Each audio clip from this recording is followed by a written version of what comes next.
Panel pembuka di manga Tokyo Revenger Chapter 223 menampilkan sebuah ambulans yang dipanggil Kawaragi Senju yang telah tiba di lokasi di mana Draken tertembak. Akemichi terlihat histeris di tengah petugas yang tengah berusaha mengangkat Draken ke mobil ambulans. Di sisi lain terlihat air mata pun mengucur dari mata Senju. Tampak ada hitungan mundur dari 3, 2, 1 sebelum akhirnya sebuah flashback muncul di panel berikutnya. Tanggal 1 Januari 2005, para kapten dan wakil kapten di Touman sedang menuju pantai untuk melihat terbitnya matahari pertama dalam rangka menyambut tahun baru. Draken terlihat bertanya kepada Baji perihal insiden Olympus.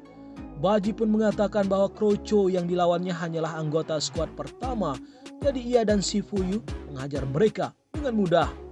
Shifuyu mengatakan bahwa ia menghajar mereka setelah pakaian mereka dilucuti, sementara Draken menasehati Shifuyu agar tidak berlebihan meskipun itu perintah dari Baji.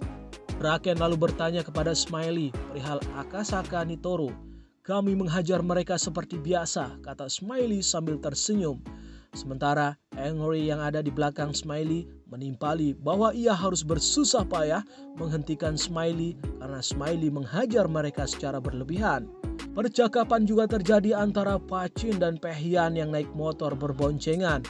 Mereka berdua nampak bangga karena Touman semakin hari semakin kuat. Pachin berkata bahwa itu karena pemimpin mereka, yakni Maiki, adalah yang terkuat. Mitsuya dan Haki yang mengendarai motor di sebelah Draken pun berkata bahwa terkadang mungkin Maiki akan merasa kesepian apabila ia berada jauh di depan seperti itu. Draken pun mengerti maksud dari perkataan Mitsuya. Kemudian Maiki mengejek teman-temannya dengan menyebut mereka sebagai kura-kura karena mengendarai motor dengan lambat. Maiki tidak ingin melewatkan kesempatan melihat matahari pertama di tahun baru 2005. Mereka pun tiba di pantai yang mereka tuju. Draken dan yang lainnya tampak kagum dengan bintang-bintang di malam itu. Karena suasananya dingin, Haki dan Shifuyu memutuskan untuk membeli sesuatu yang hangat di minimarket. Sesampainya Haki dan Shifuyu, mereka melihat Draken dan para kapten Touman lainnya sedang berlarian di pantai tersebut. Setelah kelelahan, Mitsuya menyadari bahwa pagi semakin dekat. Sementara itu, mata Draken tertuju pada Maiki yang terlihat hanya terpantau berdiri santai. Ketika matahari terbit, Pehyan membangunkan Pachin, sementara Maiki memanggil Draken. Maiki bertekad bahwa di tahun itu, Touman akan menguasai dunia. Akhirnya panel kembali menunjukkan kondisi Draken yang sudah perlahan kehilangan kesadarannya.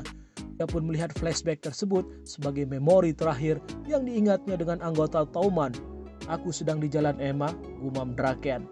Di panel terakhir, kita diperlihatkan bagaimana muncul bayangan Emma yang tampak menyambut tangan Draken. Nah, hal tersebutlah yang menjadi panel penutup dari manga Tokyo Revenger Chapter 223 kali ini. Pertanyaannya, apakah Draken akan benar-benar mati setelah itu? Tentu hal itu belum bisa dipastikan. Sebelumnya, kami pernah menyampaikan bahwa sebelum adanya konfirmasi bahwa Draken benar-benar telah tewas atau ditunjukkannya makam dari Draken, maka peluang Draken hidup masih 50-50. Sebagai informasi, kami sendiri mulai percaya bahwa kemungkinan Draken akan benar-benar meninggal di arc terakhir manga Tokyo Revengers kali ini. Bila teman-teman ingin mengetahui alasannya, dapat mengikuti ulasan kami berikutnya. Kendati demikian, tidak bisa dipungkiri juga bahwa mayoritas penggemar sebenarnya masih menginginkan karakter Draken untuk tetap hidup. Alasannya jelas, karena Draken sudah menjadi salah satu karakter paling berjasa untuk Takemichi dan berulang kali merebut hati para fans dengan aksi-aksi heroiknya. Nah, sekian dulu pembahasan kita tentang isi dari manga Tokyo Revengers Chapter 223 kali ini. Mungkin kalian juga bisa membacanya di manga berbahasa Indonesia yang sudah terbit sekarang.